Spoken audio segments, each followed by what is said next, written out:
thanks to all of you for joining us this afternoon and giving up the first day of spring, maybe, for coming here. The talk is nominally about Montgomery College and the history of Montgomery College, but it really is a talk about how a place came to be. Montgomery College didn't drop out of the sky and show up on that site. It's got a long history behind it. The site has a long history behind it. And what I want to do today is kind of tell that story of how that particular area evolved through a number of different institutions. It also is a way to touch on a number of other topics, and I say touch because we could dive deeply into any number of themes that are going to come up in this talk, and I'll just mention them briefly, but they're going to all be opportunities for additional conversation in the future.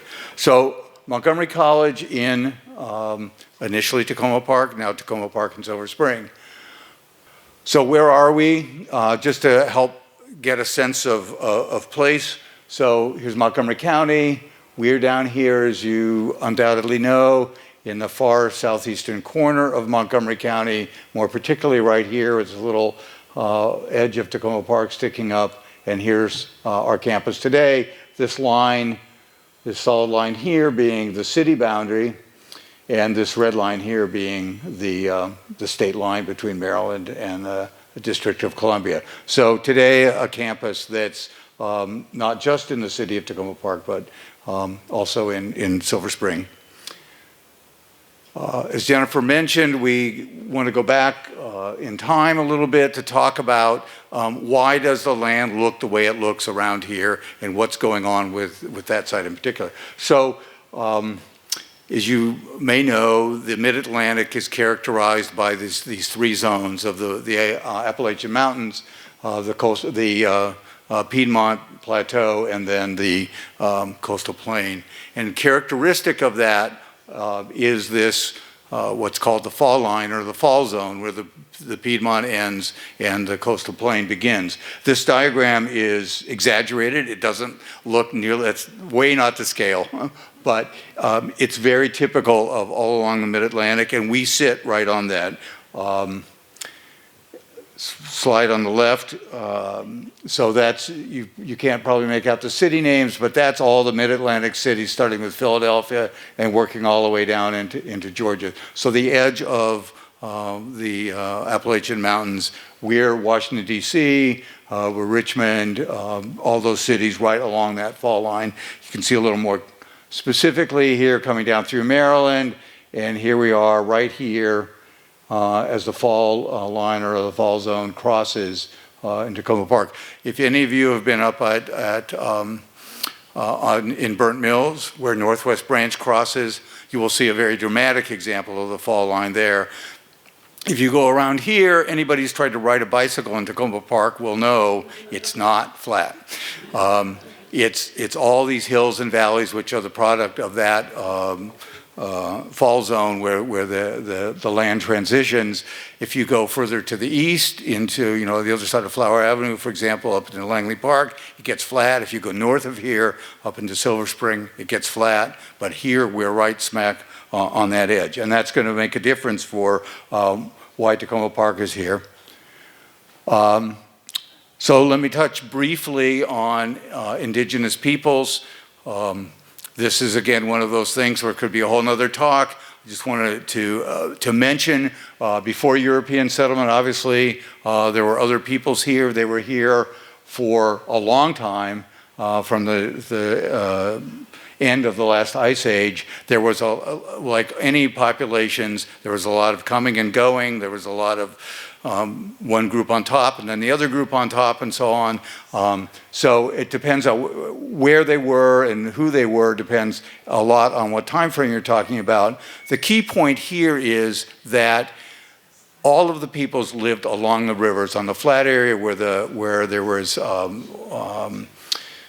fisheries resources, shellfish resources, easy agriculture. The land that we are on was not generally inhabited by indigenous people. There may have been traveling hunter-gathering bands, particularly in the wintertime, but this was not a settled area generally up up above the river. So jumping then again quickly into European arrival, the first Europeans scouted the area in the mid-1600s, early 1600s, and eventually colonialization. The first real settlement, the first real settlement in the area that we're talking about is around 1715. So the early settlement in Maryland was the Eastern Shore along the Chesapeake Bay. The farming was good, access was easy. As that land wore out, and as second and third sons needed a place to go because the first son inherited the family plantation, and there was expansion, just like the bear cubs going out and finding new territory. There was expansion to the west, and so this area began to be settled in early 1700s. Montgomery County itself dates to 1776. At the same time that Maryland was organizing as a state during the Revolution, Montgomery County became organized. Also influential in why we are what we are is the advent of the District of Columbia. And I'll go back to what I was saying about the fall zone, the fall line. So here we have initially a tiny little community of Georgetown in Maryland, Virginia, across the river. This is 1790. Georgetown exists because the fall line crosses, as you know, at Great Falls, right above there. And so that was basically the last place that there could be a town going up the river. With the creation of the District of Columbia, we have three communities, actually. We have Alexandria, we have Georgetown, and then we have the new city of Washington. So then we now have District of Columbia formed that way. Virginia takes back its side, and we end up with the Maryland piece, city of Washington, the city of Georgetown. That over the course of the 19th century gets consolidated together. Initially was a city, two cities, and a county, Washington County. Those, by the end of the 19th century, those got consolidated into one central government, and eventually by 1895, they got all of the streets renamed and everything. So we have the district sitting next to us, and many of you may be familiar with the boundary stones that were placed every mile around the boundary, one of which exists right here on Maple Avenue at the district line, where that red arrow is. So that places us there. Again, back to Montgomery County, this version of the map with the light on from the windows may be a little bit washed out. But again, Montgomery County came out of the larger Frederick County, which extended all the way up to Frederick. As they were forming the state of Maryland and thinking about governance, people announced that they were tired of going all the way to Frederick from down here to go to the courthouse and do other transactions and so on. And so Montgomery County split off as a southern end of Frederick County. The 1865 map shows a number of different zones or areas within Montgomery County, most of which don't exist today. But here we are, our little piece of that. Here's the district line. Here it comes up to the point, the western side, the eastern side. Here's where we are, right in here. A few things. This is probably Blair Road coming up here. A couple of other little roads, but you can see 1865, there's not much here. This is really out in the country. Sligo Post Office is Silver Spring, so its initial name of Silver Spring was Sligo. So there's a little bit more settlement up here, but all there are a few roads headed up here. No other means of transportation, really. Another look.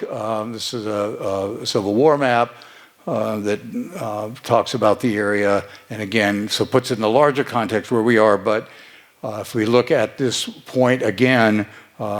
Looking at where we are, we're right here. A couple of things you might note. So here is what it was then known as Sandy Spring Road, and it's now Carroll Avenue, right out in front of us here.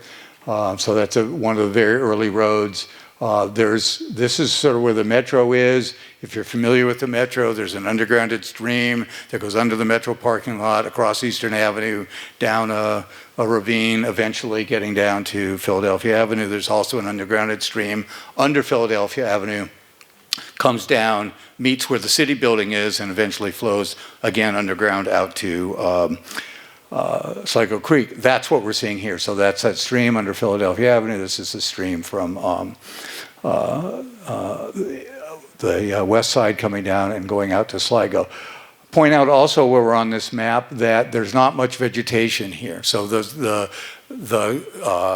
what was going on in this area this is again right at the end of the Civil War going on, is everything was pretty much cut over. So they cut trees for fuel, they cut trees, some for building, a lot for sight lines for the military, a lot for obstructing passage of troops and so on. So a lot of the large original trees were cut down. So by the late 19th century, we're beginning to see basically regrowth. And the early mentions primarily talk about pine trees, a few oaks, and mostly talking about a lot of scrubby, brushy environment. Not a lot of farmland here. Again, we're in this very hilly, ravine area. So there are a few farms a little further north and further east, but the area we're talking about, not so much. Okay, the next big event is the arrival of the B&O Railroad with its metropolitan branch. The B&O is, I think, the oldest railroad in the country. Started in 1828, had an initial route starting in 1835 that went to between Washington and Baltimore.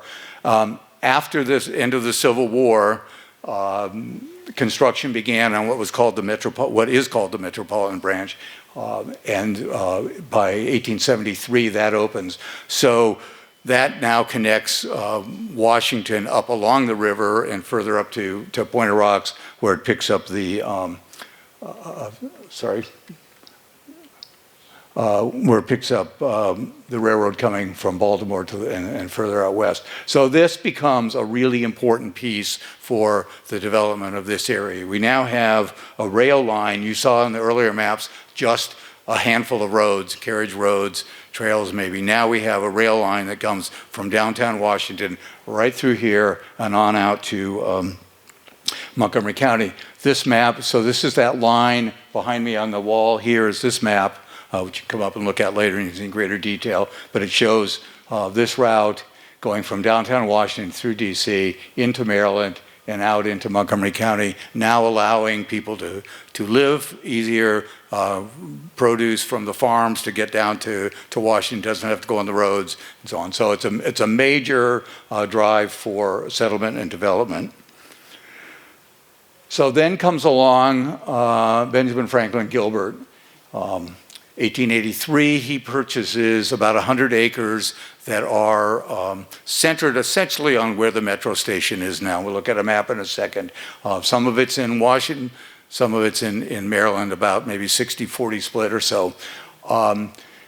It's lands in both states. Nobody cared at that point. It was there. People settled on both sides. There was a very small flag stop on the railroad, was called Brightwood at the time. Brightwood is was the closest community to us. That's at Georgia and 13 sort of. So Gilbert, and this is another one of those whole nother stories, so we're not going to go there now, but Gilbert suggested to him the name Takoma. He added park, and the park is a very common kind of adjective to add to any kind of community. He takes the sign from Brightwood and replaces it for a Takoma Park sign, and we have a little community that starts.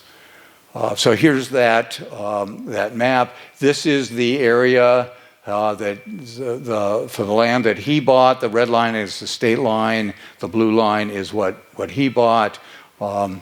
Significant in it, a little while later, these other lots were bought. This is in DC.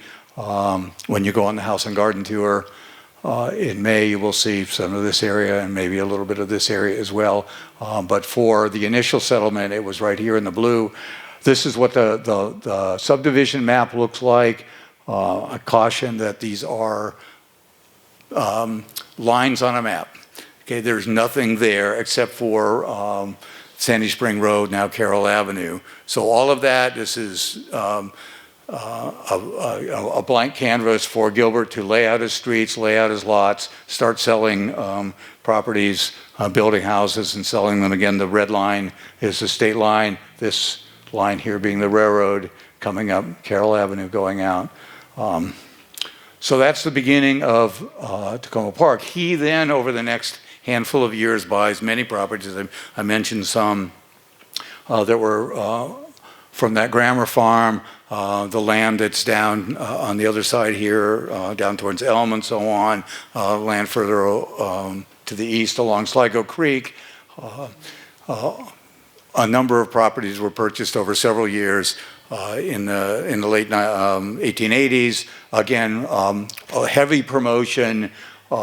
He conceived of this as a high, healthy, comfortable place to be. No malaria, no mosquitoes, clean water, 350 feet above Washington, which may not seem a lot to us today, but back then was a significant change in the geography. And back to the railroad, a 6-mile train commute, an easy ride downtown. So the first people that were here were basically a lot of people who worked downtown, government clerks, could now live comfortably in the city. Washington, by this time, was getting pretty squalid. It had grown enormously after the Civil War. There was a lot of poor housing and so on. And this was an alternative away from downtown Washington. This is an example of one of his promotional brochures. In fact, we have a copy here for you to look at, but you can see heavily promoted the high, healthy, no malaria, no mosquitoes. I think also significant is the wording here, a good investment for homes or profit. So a lot of the early, there were a handful of people that bought houses and lived here. Many of them were summer residents, but many bought land and held on to it for years and years and years. So this was not just about building a community. This was also about him selling land for investment.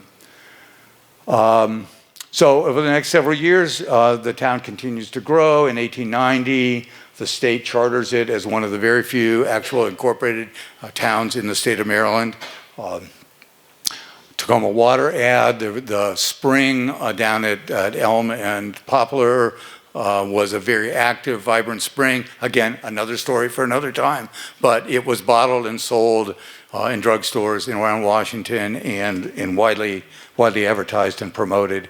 By 1893, streetcars then come up from downtown and they arrive as far as 4th and Cedar there by S&S Liquors, that area, 4th Street. So that was the end of the streetcar line. And by the way, that was probably the end of most people taking the train downtown. The streetcars were far more comfortable and easy to use. So once the streetcars came, the B&O became a less important resource. Okay. So now let's get to where Montgomery College eventually is going to be.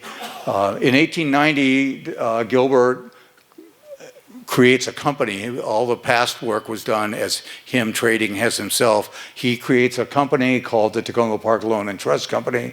They buy up land from the Blair family just south of Silver Spring. And in 1892, he erects the Takoma Hotel, a grand hotel that's sort of the centerpiece of this. This is outside of the incorporated city of Takoma Park at the time. Gilbert was the first mayor elected in 1890. He takes on this venture. He moves to the hotel. He leaves, so he's no longer in the city of Takoma Park, resigns as mayor, town of Takoma Park, resigns as mayor, and focuses on this new venture of promoting his hotel and promoting housing in this area. So here's what the Takoma Hotel looked like. And there you see the hotel save that image in your brain right there. Okay, we'll come back to that later. But that's basically the railroad going along there. Here's the hotel.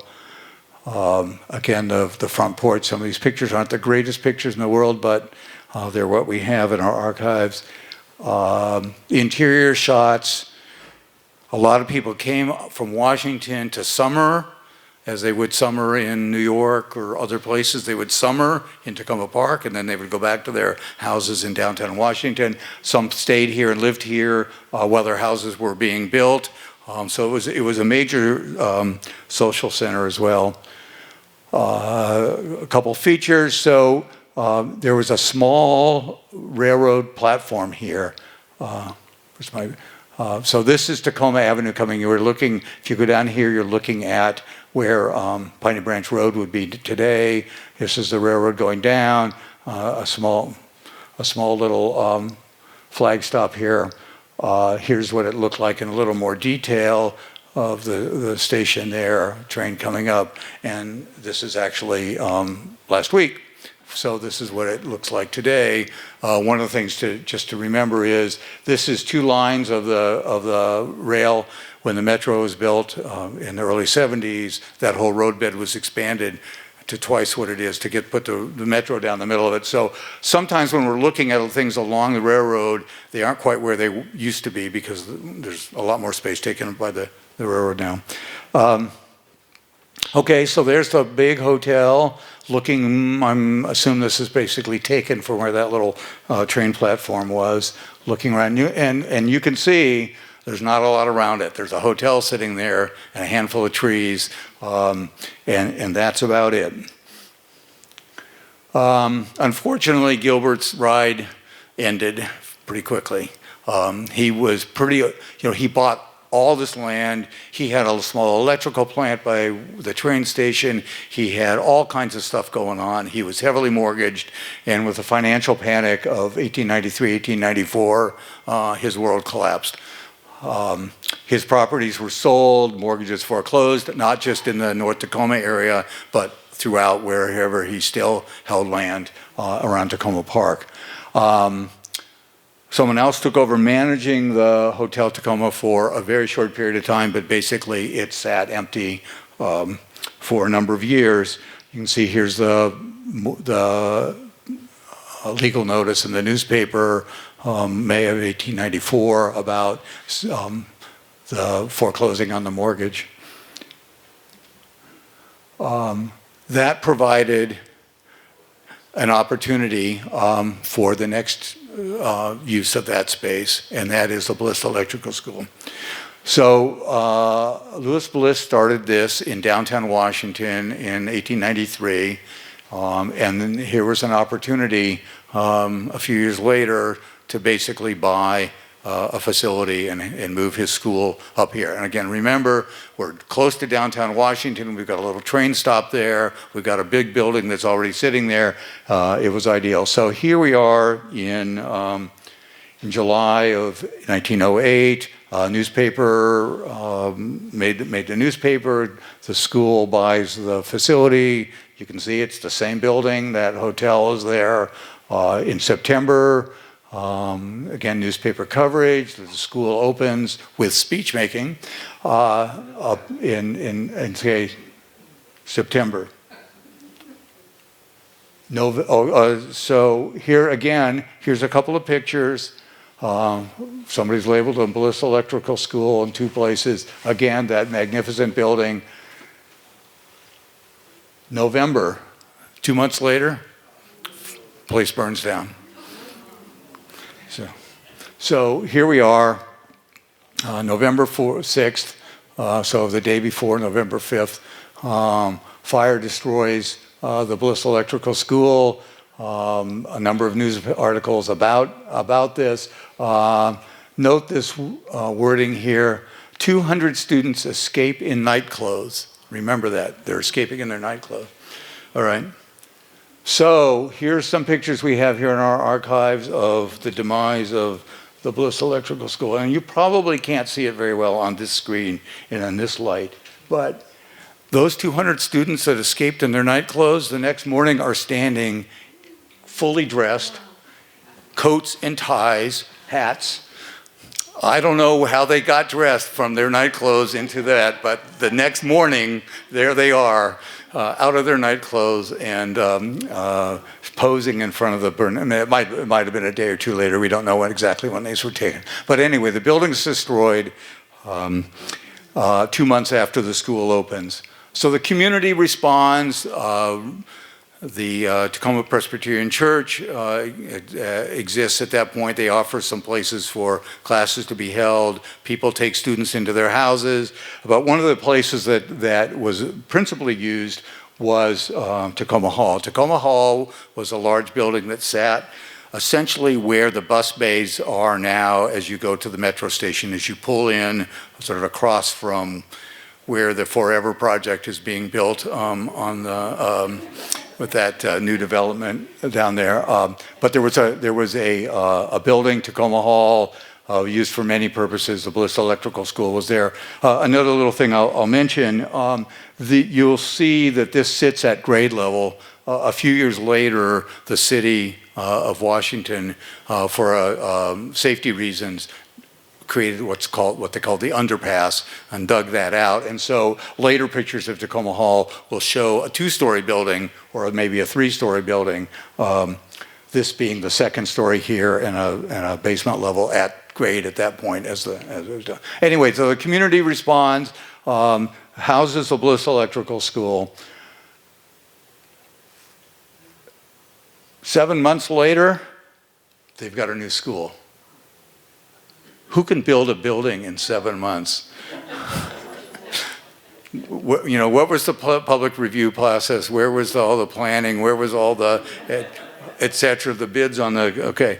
So in June they're announcing they're going to build the building. I'm a little ahead of myself. But by September, essentially, 11 months after the fire, the building is open and they're moved in and they're now in their new building. So I'm not going to spend a lot of time in the Bliss Electrical School because this is sort of a central overview, but the Bliss Electrical School was a very important educational institution for many, many years. So it started, as I say, in 1893. They moved here in 1908. In the First World War, they had a training course for the Army. They also had, not mentioned up here, a searchlight team. They created a special team of people on searchlight technology, went to France and worked with the French. I don't think they actually operated the searchlights themselves there, but they advised the French on searchlight technology. For many years, I don't know whatever happened to it. There was a searchlight on the grounds of the Bliss Electrical School as a emblem or reminder of that activity. Again, Second World War comes around.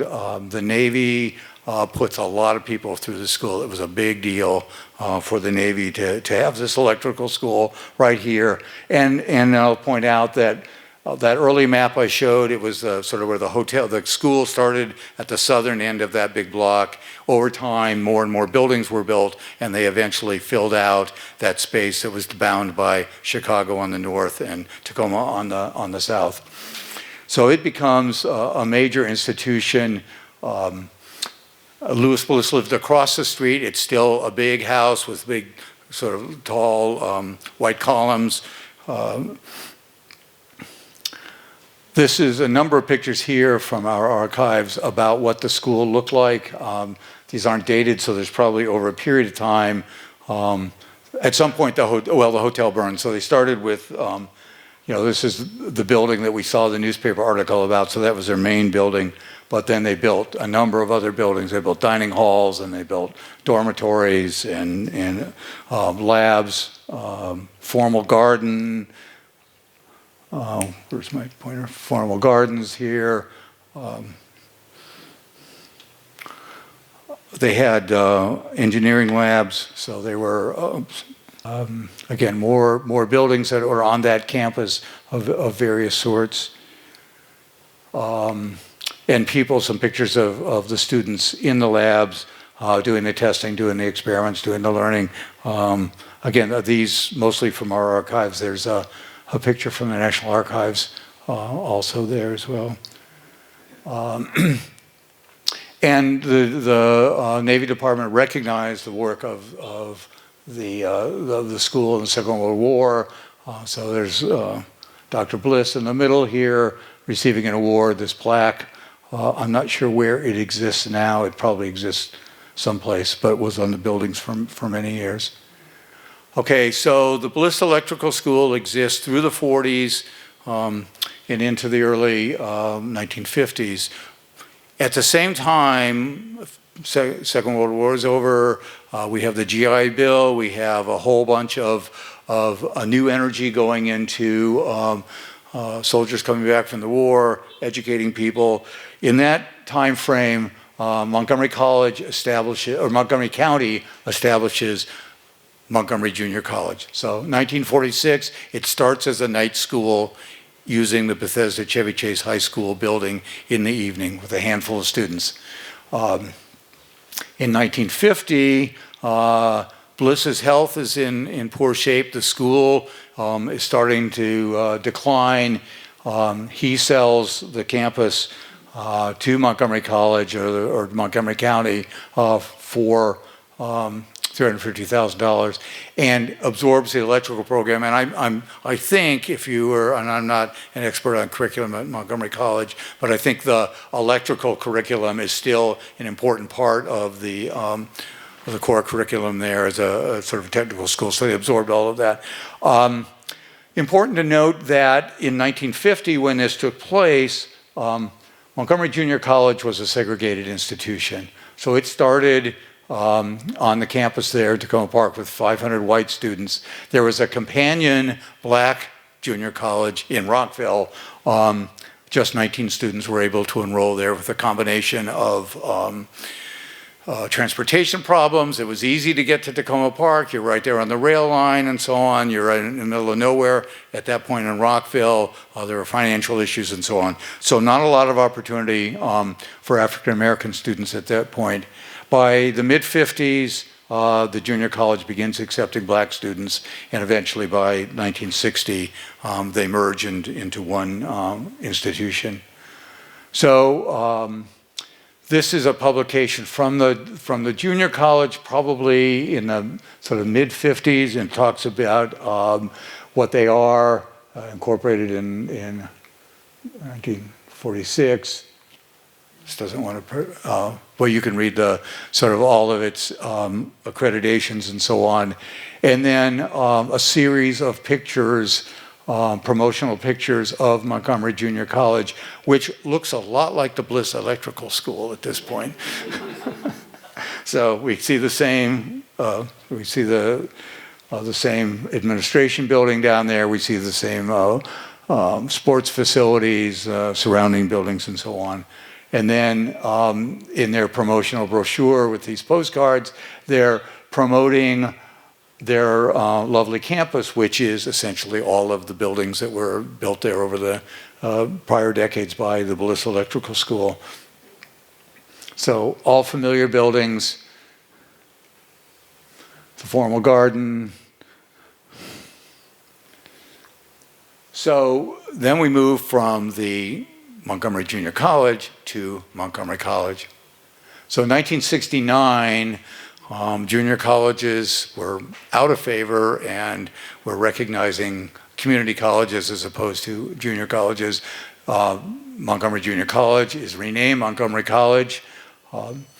And then sort of jumping over the next several decades here, at some point, and I don't know when, maybe there are people in the audience who have some knowledge on this. All of those Bliss Electrical School buildings came down, and more in different classroom buildings.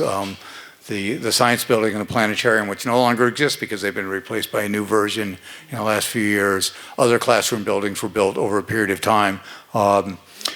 It's after 1973. Right. We were still there when I okay. So after 73. They were building a new campus, and they did maybe this is part of your talk, they did a survey of the students with different schematics on what interesting. students wanted. And how many houses would have to be taken down for the new campus, and how many big trees. And even then, the trees were important, so the students voted for the plan that would preserve the most of those. And we're going to come to that story in a second. Okay, great.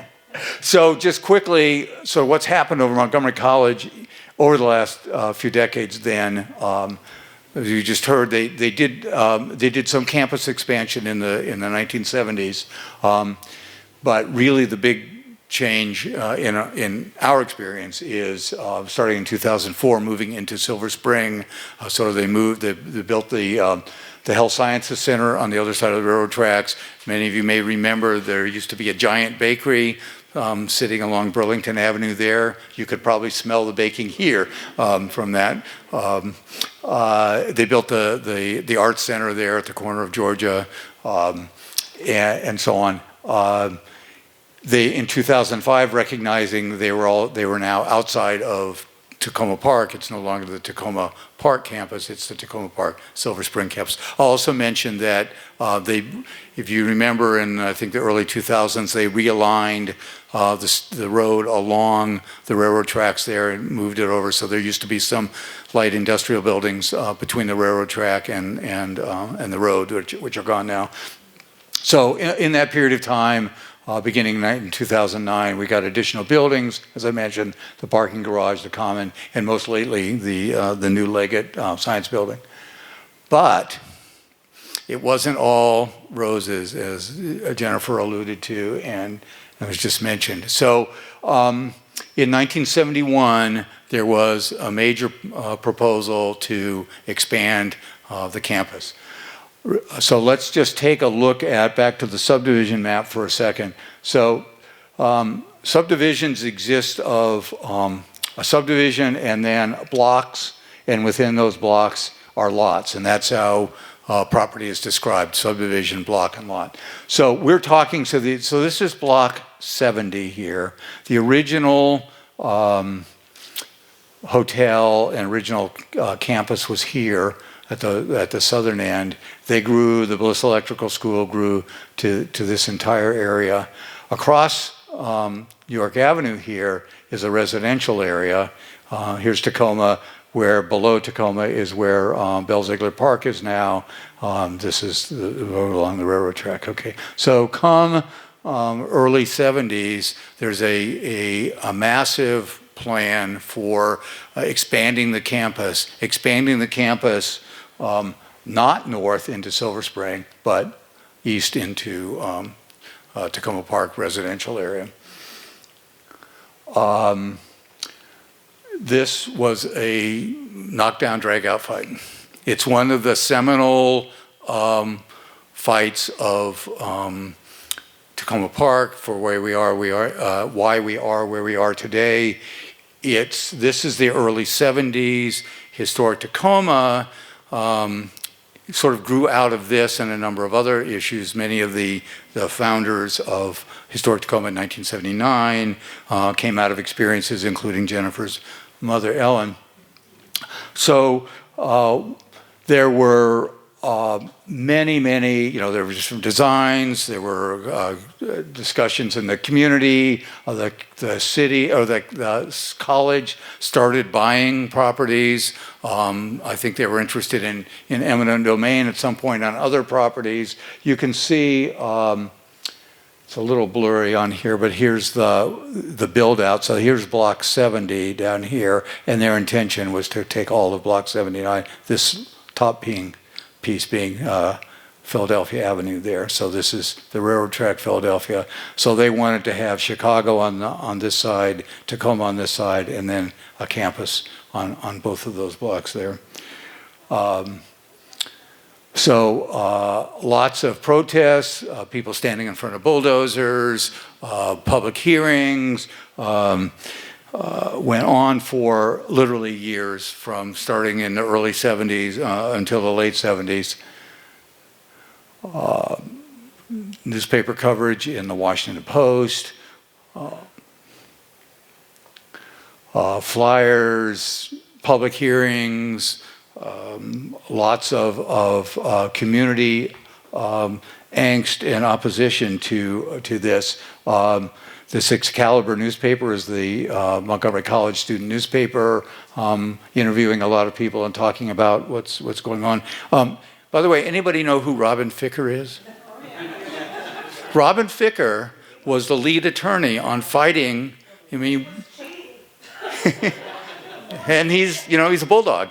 But it's an interesting sort of piece of history that this is somebody who has become a little bit of a, maybe more than a little bit of a laughingstock in political circles these days, was a major player 50 years ago in fighting this activity.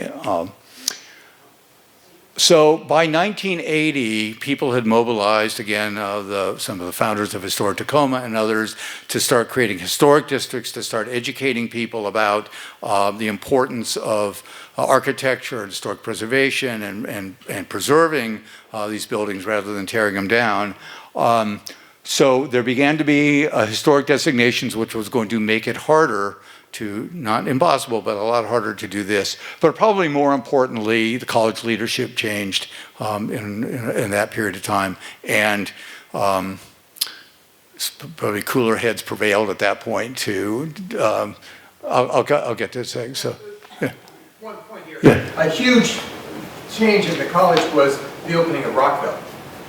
So that relieved pressure. Okay, so also another campus took at least the short-term pressure off. I will say, and there are many here probably who live in North Tacoma and can speak to this better. It hasn't always been, the end of the friction did not end when the college decided not to go into Block 69. I mean, there's been parking issues, there's been design issues about new buildings, there's been some interest in expanding some of the existing buildings and so on. So there is this tension, as Jennifer alluded to, that always happens when you're on the interface between universities, colleges, and communities. If you go down to Washington, to the GW campus down there, you will see exactly the same issues as that campus over the last few decades has expanded into the community. So just a little bit about what did happen. So again, so this is Block 70 here. This is a contemporary map.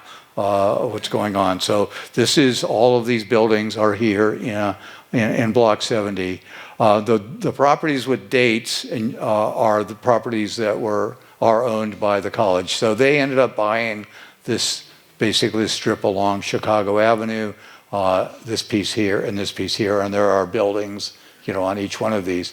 There's a house here at the corner of Tacoma and Philadelphia that they bought and operated as a daycare center for the college for many, many years. And that sold in 2017. I believe it's still a daycare center, okay, so it's converted back to a single family home.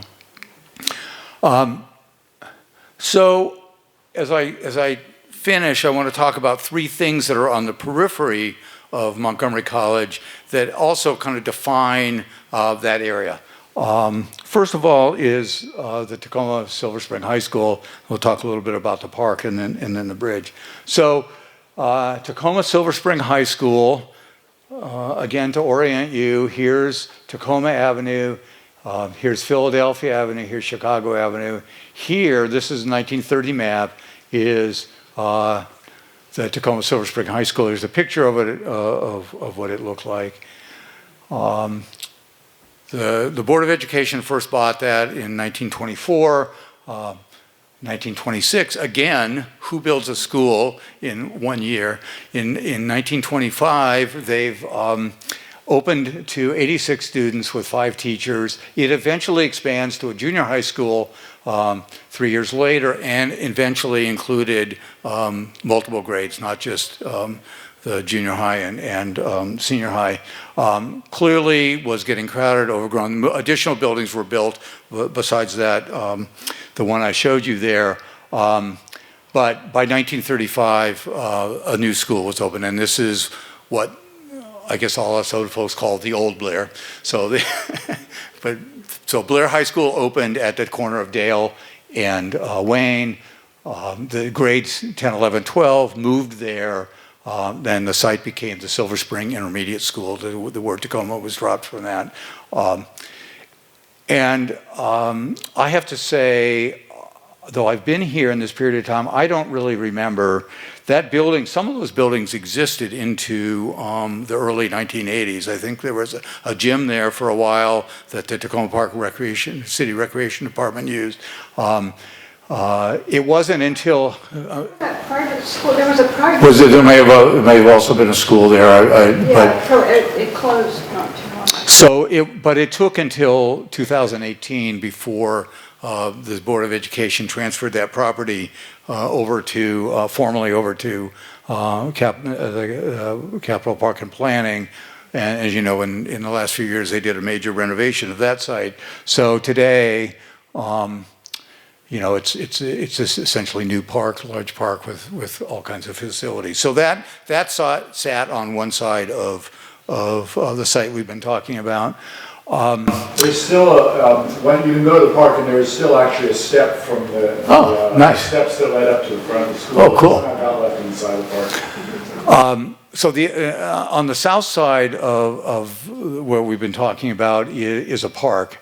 And again, going back to the original subdivision map here in the upper right-hand corner, you can see it's laid out as park. And you see that 1992, this is what it's just called park without any other distinction. Here in 1930, again, it's just called park. If you go back, and again, this is another separate talk, is the whole history of that park, but it was generally called by the mid-20th century, it was generally called North Tacoma Park.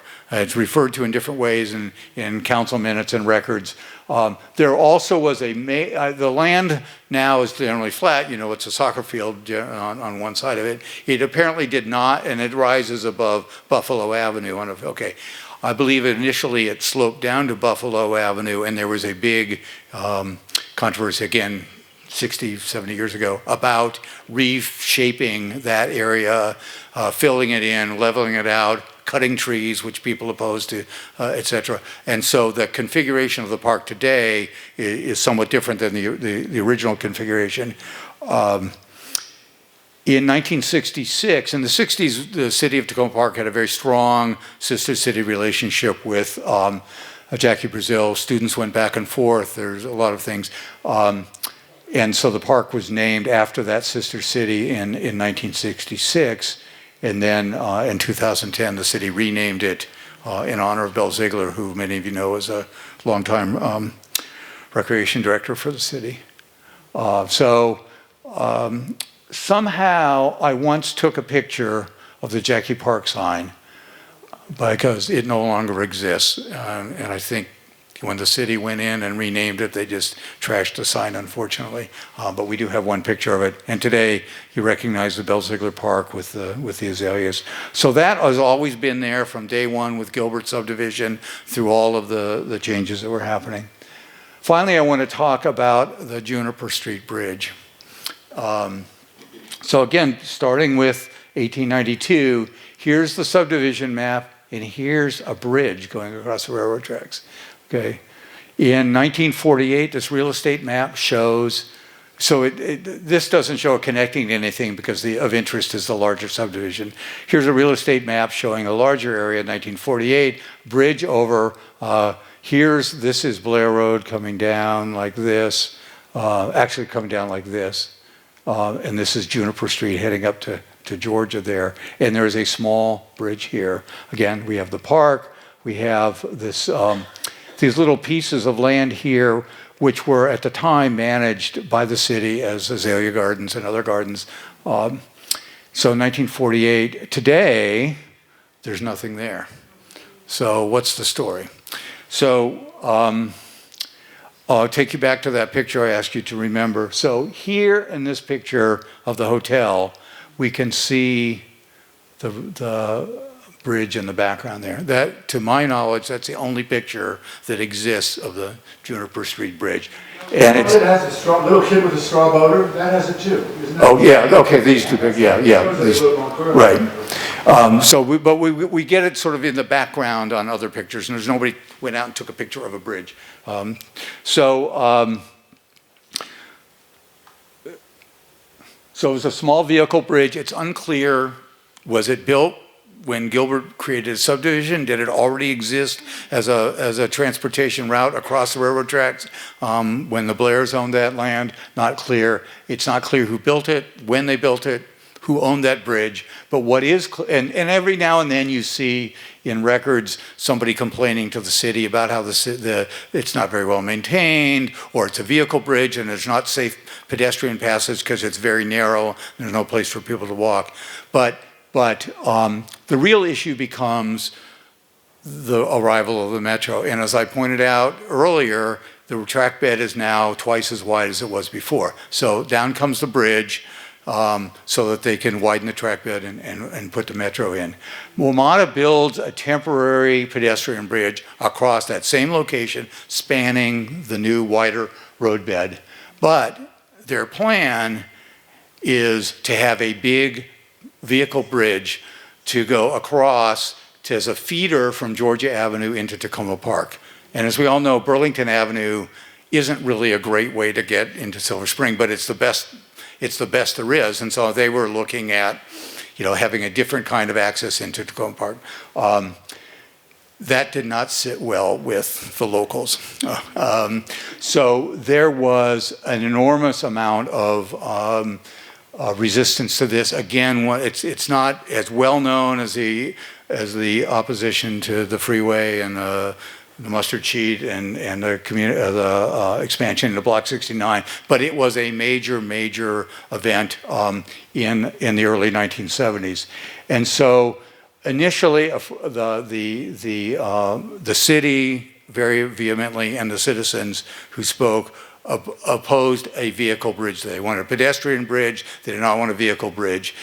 Back and forth. This goes on for years. Eventually, after public hearings and various kinds of things, the city solves the problem because it owns, as I pointed out, those little 2 stubs of land that were right there. Okay, it says, we own the right-of-way to get over that bridge. No vehicle bridge is going to be built across our right-of-way. Passes an ordinance, says no vehicle bridge, since they own the land there. Okay, so by the late 70s, WMATA seems to accept the point that, okay, there's not going to be a vehicle bridge. They start talking about building a permanent pedestrian bridge. This is probably going to be a county bridge. There's also many issues on the other side because this is going to result in a significant realignment of Blair Road for the approach and coming in. So this is not just a Takoma Park issue, but it's also an issue on the west side. Lots of discussion about who owns this temporary bridge. The temporary bridge now is the one that WMATA put up. WMATA says, Metro project is over. We've built our train. We're out of here. Not our problem anymore. The city and the county talk about taking over maintenance for the bridge, running it. The county's interested in still having after the city says no to a vehicle bridge, the county is now talking about, okay, we'll build a pedestrian bridge. Again, this is late 70s. Into the mid 80s, there's again discussion after discussion at city council meetings about the design of the bridge. Everybody has an opinion about what it should look like, of course. This is Takoma Park. So my understanding of the trail ends, and this is where I'm going to need some help from other people who remember those days. By May 1985, the city council approves the final design of the bridge, and there's an announcement construction is going to start in 100 days.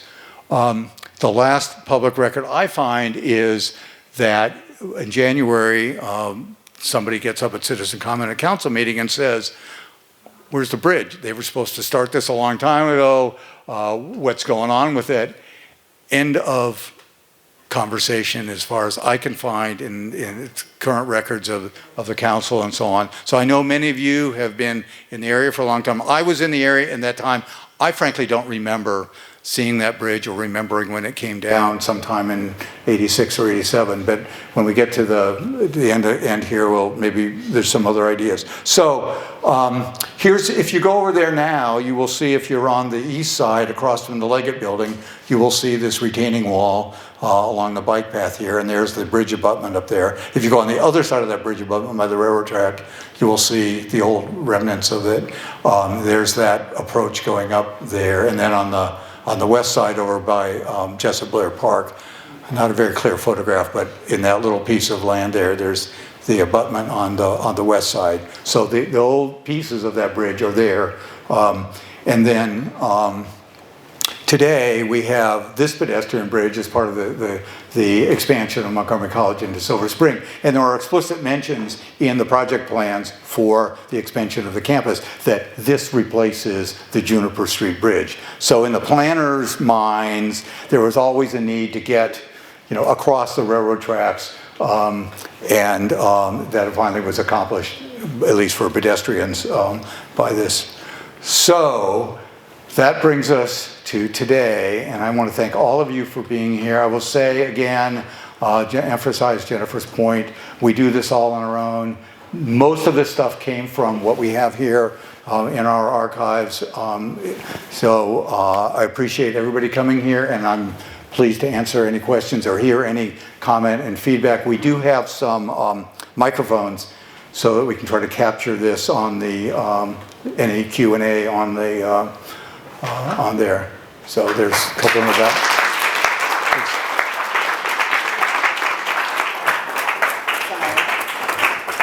So there's a microphone. So those of you who live in that area and have more familiarity, Juniper Street Bridge, any recollection of when that came down?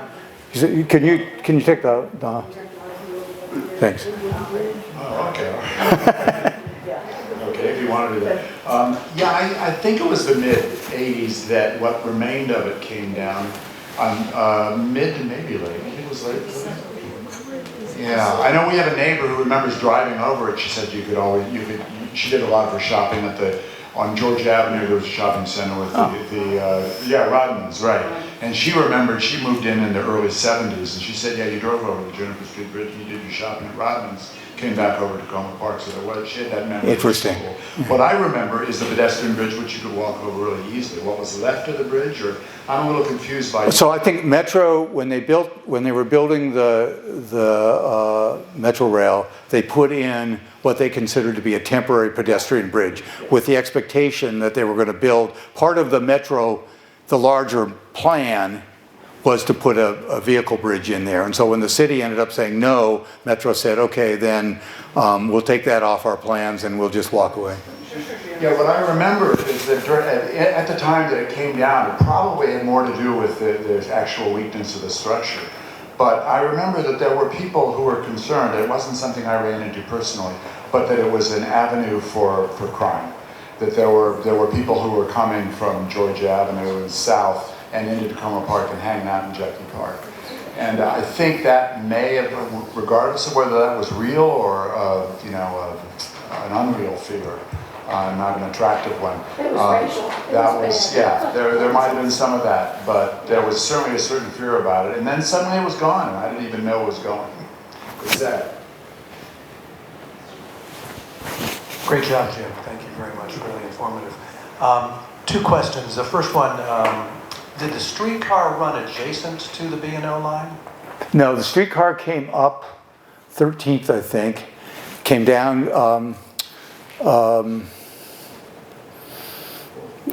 Butternut, and Butternut's a wider street, so okay, and then turned onto 4th Street and terminated there, sort of where S&S Liquors is, and then there was another separate line that went from Laurel Avenue, and again, there's the median strip there where the clock tower is. That's an old remnant of and then it ran down here and stopped before it crossed the bridge. So there were those two lines. Yeah, and the other thing is all the houses, the residential houses that are owned by Montgomery College that you showed, look like they were purchased in the 70s.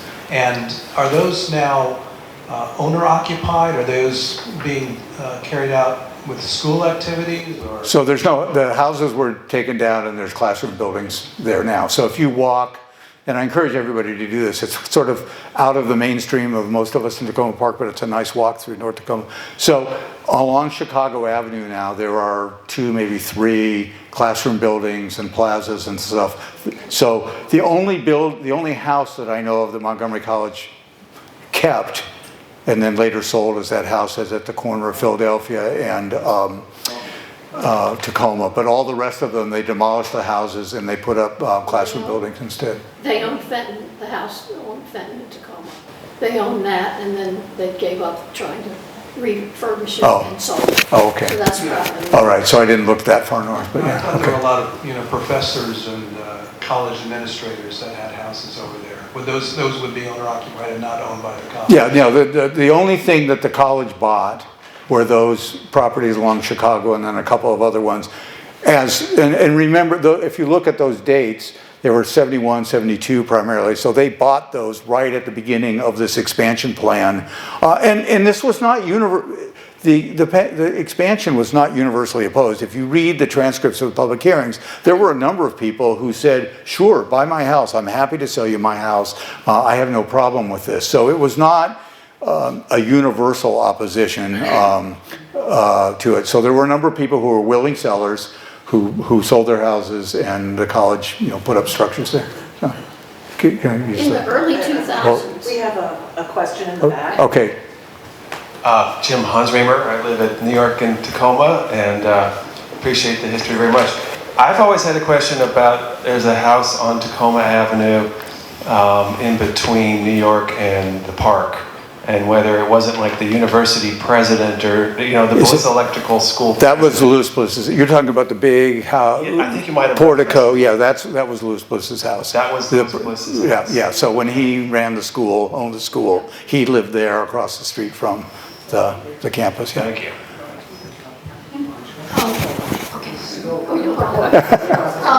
One thing I wanted to bring up was that in the 2000s, when the college wanted to expand, they had 3 plans.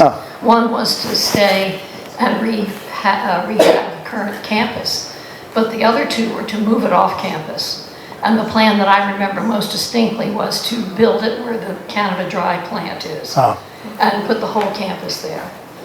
And I remember it distinctly because there was a board meeting, and I testified on behalf of the faculty opposing it.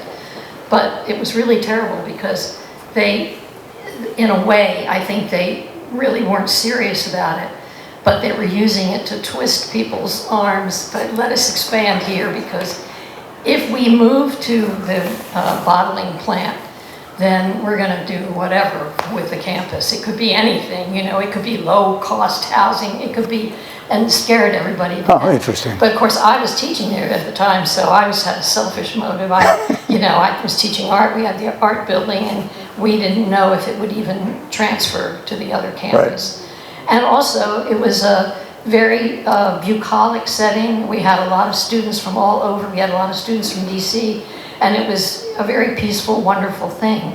And then you couldn't compare it to crossing over to, it was, where the bottling plant was, it was just nothing, no trees, nothing. And so I tried to sell it from that standpoint, like our nurturing campus that we've built and have this reputation. And you're just going to put it in a really urban, stark area where there are no amenities and whatever. Anyway, they voted to keep it, but it was a very fractious time. Interesting. We could have lost it.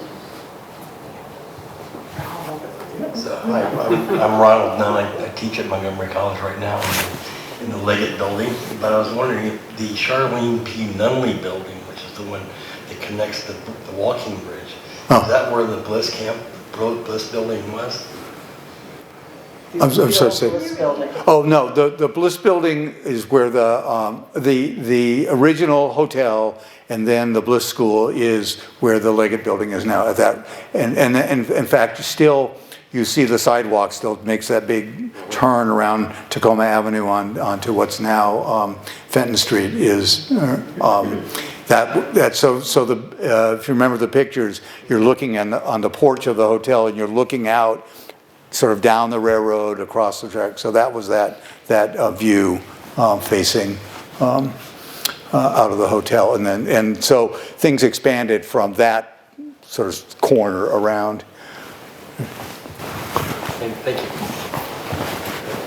I was curious, the Bliss School had some big, beautiful buildings aside from the main building there. And when I moved in the late 90s, they were all gone, and it was just those kind of ugly 50s, 60s buildings. Do you know why they took all those big, kind of sturdy buildings down? Well, I'm not familiar with when all of that campus, so they were there in the 50s through the 60s. By the early 70s, we know they wanted to have this big expansion plan.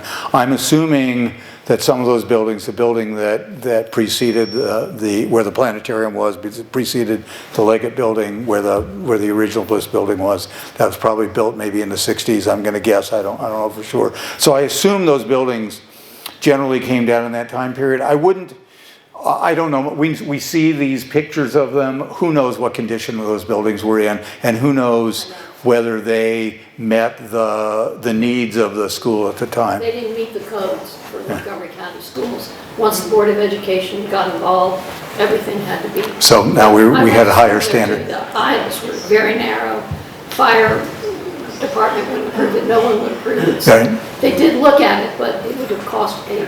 We need the microphone for the recording. So she was saying that the old Bliss School buildings didn't meet building codes for schools and so on. So over time they were replaced for those buildings. Yeah. A few points about that. The original building is that we have a reminder of that original building in Tacoma Park now, and we all see it every day almost. My wife was just there a little while ago. The central tower of the municipal building was architecturally modeled to resemble the tower was at the original Park Hotel, and it's actually it's quite a good replica as a modern. You know. But I often tell people when I show them a picture of the hotel, I said, "Does that remind you anything that you've seen before?" Because it very much was the inspiration for the community center. Yeah. Every time I see it, it reminds me of that. But I just want to make a couple other points, and then it will result in a question for you related to the topography. It's wonderful, Jim, that you dealt with the shape of our area because it has so much to do with the history of our area.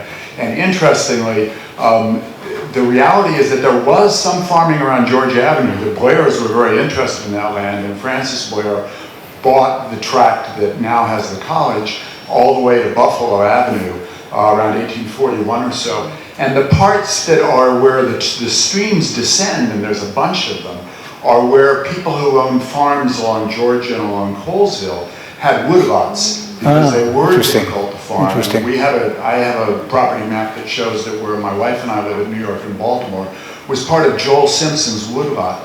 Joel Simpson's an interesting guy. You mentioned that the Sligo Post Office is the first name. Actually, the very first name of that post office was Simpsonville. Joel Simpson was the original postmaster for this area around the time the Blairs came in. Of course, the Blairs fought with the Sligo post office because they wanted a Silver Spring post office, which happened much later. But Simpson had a farm. If you turn right on Colesville Road from Fenton and go down towards Sligo Creek Parkway, on the right is his farmland. And he was a postmaster and had a post office at the intersection of what's now Colesville and Georgia. And he named the town Simpsonville. Lasted about 2 years. Yeah. But he had a woodlot in our area, and that was a common area. Geologically, what's puzzling, and it confuses me, and maybe you understand this better, is that the higher land where now Bell Ziegler Park is and where Jessup Blair Park is, tends to be the coastal plain. But the streams that dig into that, they go beneath the debris of the coastal plain. And that's why when you get to Sligo Creek, you see these giant gray boulders of the Wissahickon Formation that is the Piedmont rock. So apparently there's a coating. We're really right at the fall zone, which you correctly said is a zone, not a mountain. Exactly. It's like patches of coastal plain on top of Piedmont rock. But my question to you is, we have all these cool tributaries. You mentioned the original map that shows the tributary by the metro station, which the big drop of tulip between between Holly and Maple is that stream going on down to Sligo Creek. And there's several of them, and one of them goes from behind Hans' house all the way to, it goes under Baltimore Avenue and then goes along Philadelphia, the backyards of the houses in Philadelphia Avenue, and connects with Bashir's Branch, which you can see in Sligo Creek. But I wonder, does anyone know whether those tributaries had names? Okay. You know, it's an interesting exercise to trace all these streams, and some of them are always on the maps, and some of them are not always on the maps, and so not really to my knowledge. Brashear's run or Brashear's branch had, and I think the one that comes down off of Baltimore Avenue, the little spring there, Kathy Bernard's house, and then comes down and goes under Piney Branch. I've seen a map that had a name. I don't remember what it is on that. But most of these were largely unnamed. I would say about, I think the stream that goes up to where Hans lives, many, many years ago, way before this life, I met somebody,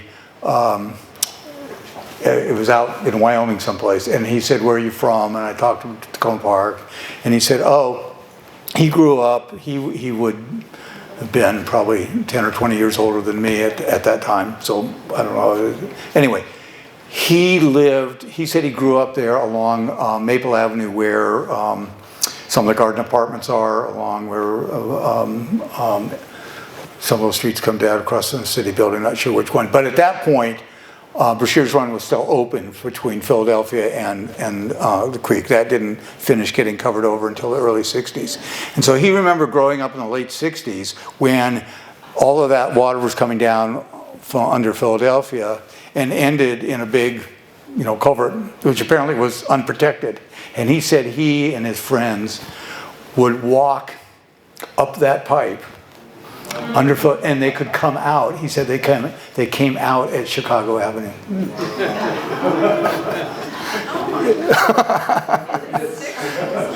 That was probably the late 50s, yeah, before they finished up. So yeah, there's a lot of these streams are there. And I just one point about the farming. Yeah, you're right. So right here, there wasn't cultivation. It's interesting to know about woodlots. But again, as soon as you get up on the other side of the creek, up by Flower Avenue, there definitely were farms. You get up, again, on the other side of North Tacoma, there were farms. I heard a presentation a few years ago about Kensington, in which somebody was tracing slave owners in Kensington. So there were big enough farms in the Kensington area that they. Important to know that the Blairs farmed a lot of Tacoma Park, and it was farmed most of the slave labor. There are whenever you see tableland or flatlands, and there's a lot of it in Tacoma Park in between the hills and in heights, and it's certainly around Georgia and Colesville, but well into Tacoma Park, where the middle school is, would certainly have been, the tobacco was the crop here. And what people, unfortunately, didn't last very long for anybody. And so a lot of the enslaved people ended up being sold south, and the farmers. That's right. All the land was went. But the area where the middle school is, that's been leveled as. Well, that was the Hodges Dairy Farm. That was a big dairy farm. But before it was a dairy farm, it was certainly. I mean, I can't say. That was actually, the word Brashears comes from the Brashears family owned that. So yes, when you get up that way, there's certainly flat land that was farmed. It's down in this part of the country. This was tobacco, and then ultimately dairy. When the railroad came through, dairy got very, very big. So that's that. So great. Well, thanks again for coming. Hopefully you learned something you didn't know before, and. Happy to visit afterwards, so thanks a lot.